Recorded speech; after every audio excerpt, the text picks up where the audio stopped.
স্বাগত জানাচ্ছি আপনাদেরকে আপনাদের প্রিয় বাংলা ডিজিটাল সংবাদ চ্যানেল রোজ বাংলায়। দেখে নেব আজকের এই মুহূর্তের 10টি এক্সক্লুসিভ বাছাই করা সংবাদ।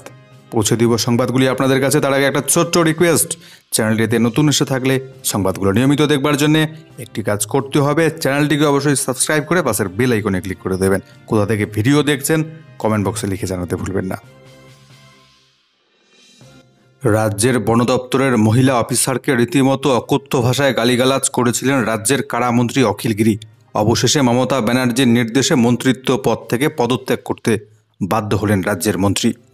তাজপুরে মহিলা বন আধিকারিকের ওপর চরম কটূক্তি দুর্ব্যবহারের ঘটনায় মন্ত্রিত্ব থেকে পদত্যাগের ঘোষণা করলেন রাজ্যের কারামন্ত্রী।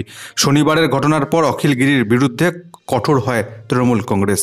নির্দেশ দেওয়া হয় অবিলম্বে দুঃখ প্রকাশ করে ক্ষমা চাইতে হবে। রবিবার দলের ওই নির্দেশের পরেই পদত্যাগের ঘোষণা করলেন রামনগরের বিধায়ক। জানা গিয়েছে সোমবার মুখ্যমন্ত্রীর কাছে পদত্যাগপত্র জমা দেবেন রাজ্যের কারামন্ত্রী অখিল গিরি। শনিবার বন দপ্তরের আধিকারিকের সঙ্গে চরম দুর্ব্যবহারের ঘটনায় রবিবার সকালেই দুঃখ প্রকাশ করেছেন অখিল গিরি। জানিয়েছেন ঘটনার পর তিনি দুঃখ পেয়েছেন। প্রসঙ্গত, তাজপুরে দোকান উচ্ছেদ নিয়ে বন দপ্তরের মহিলা আধিকারিককে রীতিমতো হুমকি দিয়েছেন রাজ্যের কারামন্ত্রী। অভিযোগ, তাজপুরে সমুদ্রের ধারে অবৈধভাবে দোকান ঘর গজিয়ে উঠেছিল। ওই দোকান শুক্রবার রাত 11টায় ভেঙে দেয় বন দপ্তরের আধিকারিকরা। এই কথা মন্ত্রীর কানে যেতে শনিবার সকালে সেই স্থানে পৌঁছে যান তিনি। বন দপ্তরের আধিকারিকের সঙ্গে রীতিমতো বচসা বাঁধে রাজ্যের মন্ত্রীর। ওই মহিলা আধিকারিককে রীতিমতো পেটানোর হুমকি দেন অখিল গিরি। পাশাপাশি চলে শাসানি, বেয়াদব, জানোয়ার বলেও কটূক্তি করা হয় রাজ্যের বন দপ্তরের ওই মহিলা আধিকারিককে। ঘটনার পরেই ড্যামেজ কন্ট্রোলে নেমে পড়ে তৃণমূল। দলের তরফে দুঃখ প্রকাশ করে বন দপ্তরের ওই আধিকারিককে ফোন করেন কুণাল ঘোষ। রাজ্যের বনমন্ত্রী বীরভা হাসদা ওই মহিলা আধিকারিককে ফোন করে খোঁজ নেন বলে জানা গিয়েছে। জ্বলছে পুড়ছে ভারতের প্রতিবেশী রাষ্ট্র বাংলাদেশ। অশান্ত বাংলাদেশে আজকে লং মার্চ টু ঢাকা। নিহতের সংখ্যা একদিনে বেড়ে 98। থানায় ঢুকে 13 পুলিশ কর্মীকে রীতিমতো নির্মমভাবে করা হলো হত্যা। হাসিনার পদত্যাগের দাবি, চরম সংকটে বাংলাদেশের হাসিনা সরকার। রক্তাক্ত রবিবারের পর আজ সোমবার লং মার্চ টু ঢাকা কর্মসূচির ঘোষণা করেছে বাংলাদেশের বৈষম্য বিরোধী ছাত্র আন্দোলন মঞ্চ। গতকাল রাতে বৈষম্য বিরোধী ছাত্র আন্দোলনের সমন্বয়ক আতিফ মাহমুদ এক বিবৃতি দিয়ে জানিয়ে দিয়েছেন মঙ্গলবার নয়, সোমবার আজকেই হবে এই লং মার্চ কর্মসূচি। গোটা দেশের বিভিন্ন শহর থেকে আন্দোলনকারীদের ঢাকায় আসার আহ্বান জানিয়েছেন তারা। গতকাল আন্দোলনকারীদের সর্বাত্মক অসহযোগ আন্দোলন ঘিরে আবারও অগ্নিগর্ভ হয়ে উঠেছে গোটা বাংলাদেশ। আন্দোলনকারীদের সঙ্গে আওয়ামী লীগ পুলিশ বাহিনীর সংঘর্ষে মৃত্যু হয়েছে একদিনে 98 জনের। নিহতদের মধ্যে 14 জন পুলিশ কর্মী রয়েছেন। গুলিবিদ্ধ হয়ে হাসপাতালে চিকিৎসাধীন রয়েছেন প্রচুর। আহতের সংখ্যা শতাধিক। সোমবার থেকে আজ বাংলাদেশে 3 দিন সাধারণ ছুটি ঘোষণা করা হয়েছে।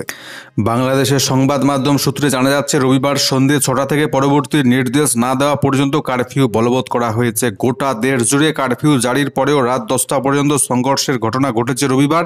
দিনভর সংঘর্ষের পর সিরাজগঞ্জে 13 জন পুলিশ সহ মোট 22 জন, ঢাকায় 11 জন, ফেনীতে 8 জন, লক্ষ্মীপুরে 8 জন, নরসিংদীতে 6 জন, সিলেটে 5 জন, কিশোরগঞ্জে 5, বগুড়ায় 5, মাগুরায় 4, রংপুরে 4, পাবনায় 3, মুন্সিগঞ্জে 3 জন, কুমিল্লায় পুলিশ সহ মোট 3 জন, শেরপুরে 2 জন, জয়পুরহাটে 2 জন, ভোলায় 1 জন, হবিগঞ্জে 1 জন, ঢাকার কেরানীগঞ্জে 1, সাভারে 1, বরিশালে 1 জন, কক্সবাজারে 1 জন এবং গাজীপুরে শ্রীপুরে 1 জন সহ মোট 98 জনের মৃত্যু হয়েছে রবিবার গোটা বাংলাদেশ জুড়ে।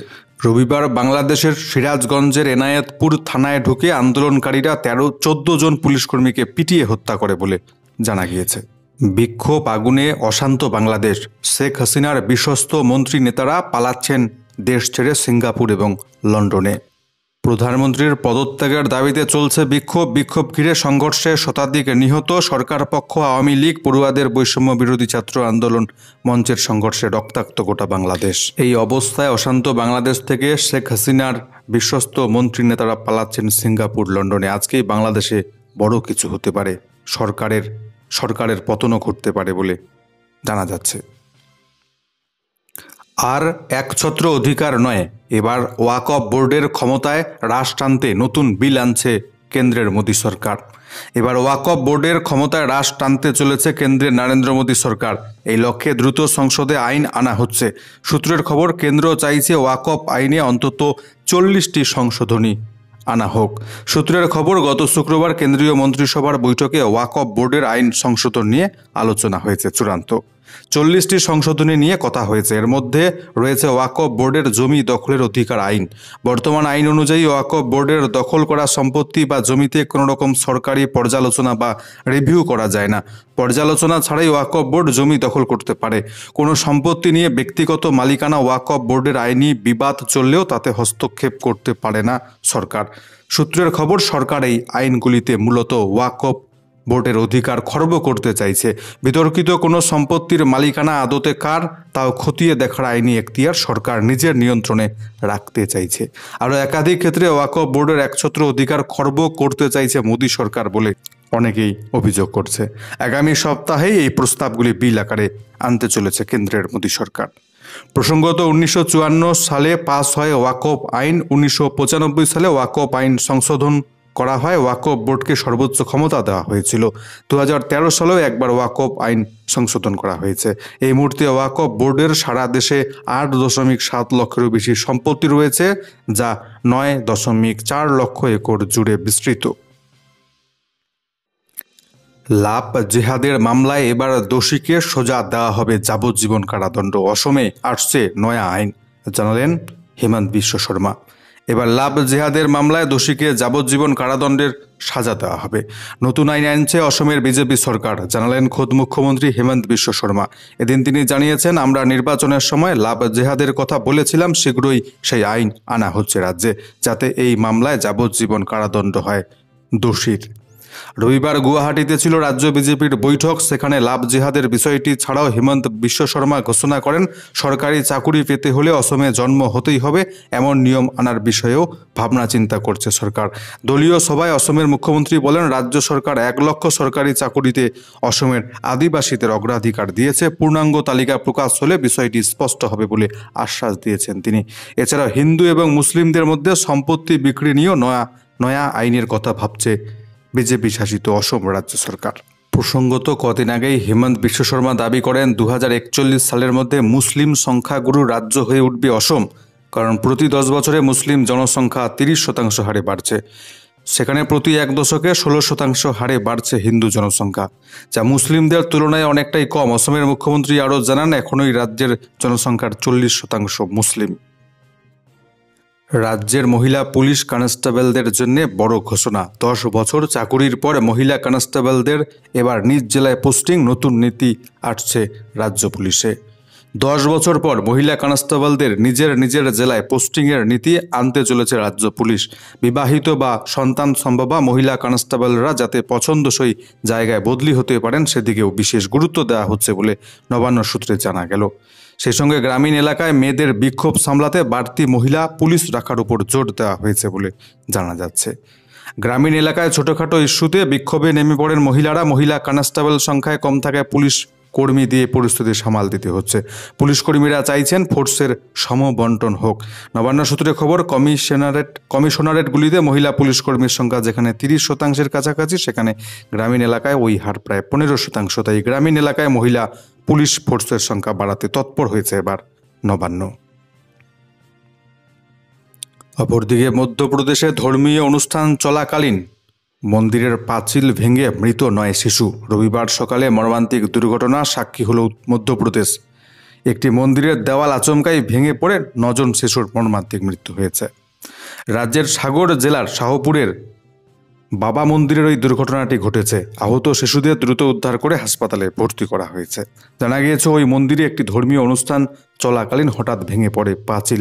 জেলা প্রশাসন জানিয়েছে, দুর্ঘটনার কবলে পড়া নাবালকদের বয়স 10 থেকে 15 বছরের মধ্যে। দুর্ঘটনায় ইতিমধ্যে শোক প্রকাশ করেছেন মুখ্যমন্ত্রী মোহন যাদব। তিনি জানিয়েছেন, আশা করি আহতরা দ্রুত সুস্থ হয়ে উঠবেন। যে পরিবারগুলি তাদের সন্তান হারিয়েছে, সকলের জন্য আমার সমবেদনা। সরকার প্রত্যেক পরিবারকে 4 লক্ষ টাকা করে আর্থিক সাহায্য ঘোষণা করেছে ইতিমধ্যে। আবারও ট্রেন দুর্ঘটনা হচ্ছেটা কি দেশ জুড়ে? উত্তরপ্রদেশে এবার লাইনচ্যুত দিল্লি সাহারানপুর যাত্রীবাহী ট্রেনের একাধিক কামরা। যাত্রী নিরাপত্তা চুলোয়, দেশজুড়ে একের পর এক দুর্ঘটনা, রেলযাত্রা কার্যত আতঙ্ক যাত্রায় পরিণত হয়েছে। ফের একবার বড়সড় রেল দুর্ঘটনার খবর পাওয়া গেল উত্তরপ্রদেশের সাহারানপুরে। লাইনচ্যুত হলো দিল্লি সাহারানপুর যাত্রীবাহী ট্রেনের একাধিক কামরা। গত 18 দিনে এই নিয়ে 10টি রেল দুর্ঘটনার ঘটনা ঘটল দেশের নানা প্রান্তে।